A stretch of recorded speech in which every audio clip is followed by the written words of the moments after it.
You're watching DD India News Hour. I'm Amritpal Singh.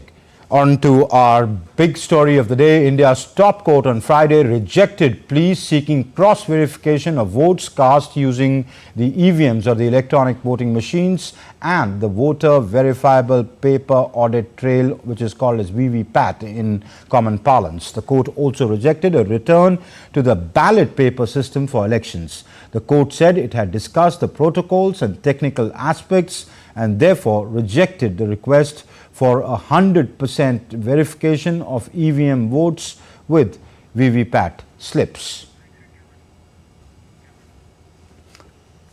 And electronic voting machines have revolutionized elections in India. They are now being used in almost all elections conducted by the Election Commission of India. The next report gets you the unique story of these EVMs.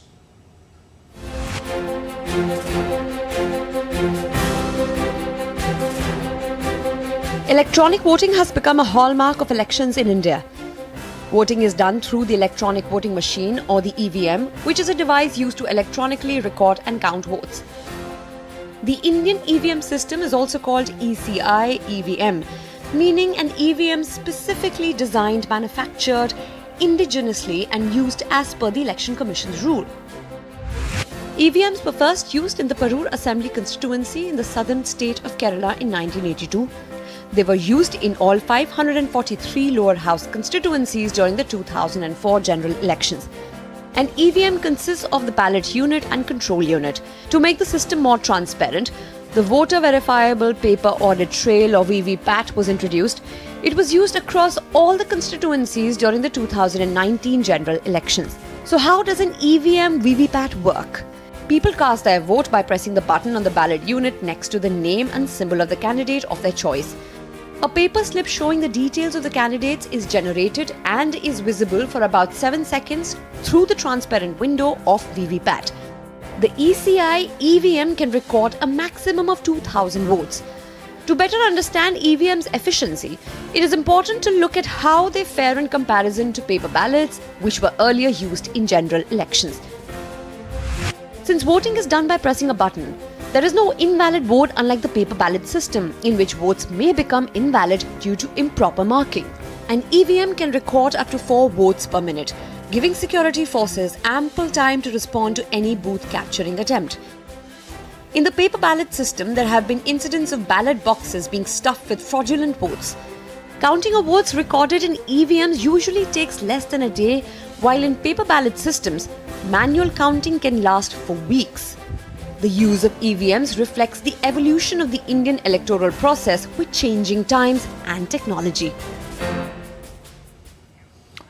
And to decode the Supreme Court's decision, I'm joined by Ashwini Dubey. He's a legal expert, a trained lawyer who understands these issues. Thank you, Mr. Dubey, for joining us. Okay. So the top court rejected the pleas seeking, cross-verification of votes using the EVMs and the VVPATs, 100% cross-verification. That's one thing the court did today. The court also rejected the return to the ballot paper system. And then the court, put out things like that the candidates can give them the option to get a proportion of the EVMs checked and verified, which will be verified and checked by engineers from the EVM manufacturers, and they laid out procedures for that, saying the ECI will calculate the cost for it, the candidate will have to put in a request in writing, will have to bear the cost, etc. But the crux is that the court rejected 100% verification and said there is no going back to the ballot system. There is a lot of progress that the country has made, in a way reposing trust in the ECI, and said we cannot undo where the nation has come to. It will just be silly to undo all that. Why did the court reject, in the court's order, decode for us in common usage that the common man understands? Why did the court do that? What reasons did it give for giving the judgment that it gave? Thank you, Amritpalji, for having me here. Good evening to you and your viewers. First, as you rightly said, that the Supreme Court says there is no doubt about having the EVM's sanctity, and also Supreme Court says there is a belief, the Supreme Court believe that EVM is working perfectly. the court has noted that the EVM has eliminated invalid votes, which were a major issue with paper ballots and often sparked disputes during the counting process. And the Supreme Court has said EVM is a simple, secure, and user-friendly. Further, the Supreme Court has emphasized that it is reducing the paper usage and also alleviating the logistic challenges. And the voters, candidates, and the representatives and the financial officials of the ECI are aware of the nitty-gritty of the EVM system. They also check and ensure rightness and integrity. The interpretation of the VVPAT system, as recently the package showed, that the system fortifies the principle of vote verifiability, thereby enhancing the overall accountability of the electoral process. And that too, to enhance and to look into the reforms, the Supreme Court also not only completely rejected, but made two important observations on Palji. One, that on the completion of the symbol loading process in the VVPAT, undertaking on or before 1/5/2024, the symbol loading unit shall be sealed and secured in containers. Right. The candidates or their representatives shall sign the seal. The sealed containers containing the SLUs shall be kept in a strong rooms along with the EMs at least for 45 days post the declaration of the result. This is a very good observation. And the second, that the burnt memory semi-controller in 5% of the PMM, that is a control unit, ballot unit, and per assembly constituency or assembly segment of the parliamentary constituency shall be checked and verified by a team of engineers for the manufacture of the EM. These are the important observations also. So I think in a country like India, which is becoming a pioneer everywhere in the world, where the population is more, the world's largest democracy is effectively using it, and not today, even in past 40 times attempts were made, 40 times Supreme Court has ruled that EVM is working. Not just the Supreme Court, various courts, including the high courts, the various. Yes. Okay, okay, I mean, these are technicalities that you'll keep it in the, which, common men or lay people like me do not understand, that keep the sealing unit in for 45 days, the loading unit. These are technicalities. One understands there is a machine, you go press the button and you cast your vote and some beeps happen and tell you are done with, go home. So are we saying that the court scrutinized it, checked for itself, and then satisfied itself, saying we think the system works fine, but we also, for the assurance of the public at large, put these safeguards so that there can be some kind of check, if not a complete 100% verification, a random check, and enough safeguards to see that the system is not misutilized? Yes, Honorable Supreme Court, even not at the time of Amrit Palji, hearing the petition, has formulated the questions and have asked for the answers from the Election Commission of India so far as the technicality is concerned. I am not also a technical person, I am a legal person and a student of law. I think what the law says that I have to discuss from the viewer's point of view with you, the erudite journalist like you. But the question is, the Supreme Court, before delivering this judgment, heard at length not only the petitioner but all the stakeholders and also the agency, that is the Election Commission of India, thereby asking and satisfying the questions and the answer that whether is there any lacuna which may cause hindrance in the smooth conducting the election.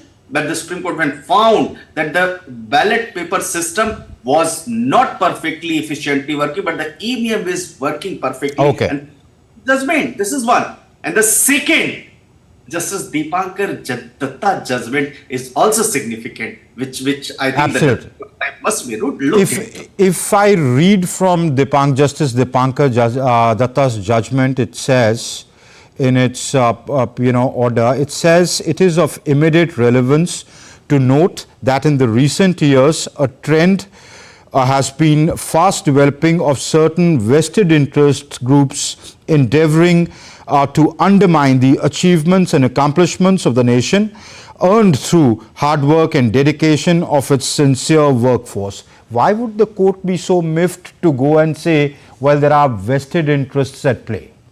There is a reason that when you number not one occasion, But again and again you reach to the court saying that the system which is in practice since 1990 and effectively working, this is offering a significant advantages. And then you again question it. Again ask for the further with the certain questions, you again reach to the Supreme Court. And that too when country's image is growing, the world is looking into the India. At that point of time being the constitutional court, the Honorable Supreme Court too owes a duty, allegiance to the people of this country. That is why Honorable Supreme Justice Dipankar Datta, in a separate but conquering judgment, has also noted that there has been a trend in the recent years, fast developing of certain Western interest groups endeavoring to undermine the achievements and accomplishments of the nation and earn through the hard work and dedication of sincere workforce. That is why the Supreme Court says that there seems to be a concerted effort to discredit, diminish, and weaken the progress of this great nation on every possible frontier. And any such effort, or rather attempt, has to be nipped in the bud.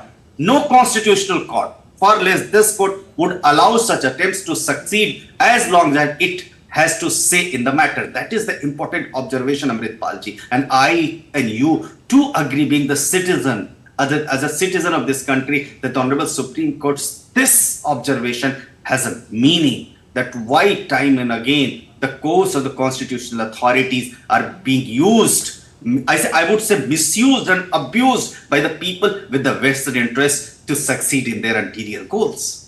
But Mr. Dubey, let me ask you a counter question to that. When the court admits a certain petition, 40 different occasions, various courts have gone through it and gone through the whole motions and finally said that no, there is no reason for this to be accepted. But the very fact that the Supreme Court, no less than the apex court of the country, admits a petition, it finds reasonable merit to listen to the other party saying we have reasonable doubt. Again, we still feel, and that is what the system should do. They should allow that play that, well, you ruled this the last time around, but we still feel there is reason to have another look at it. So the courts, when they accepted that, they would have gone through the process accepting that. You don't dismiss this out of hand, don't you? Yeah, this why? Because when again and again reforms is the need of the hour. This is one.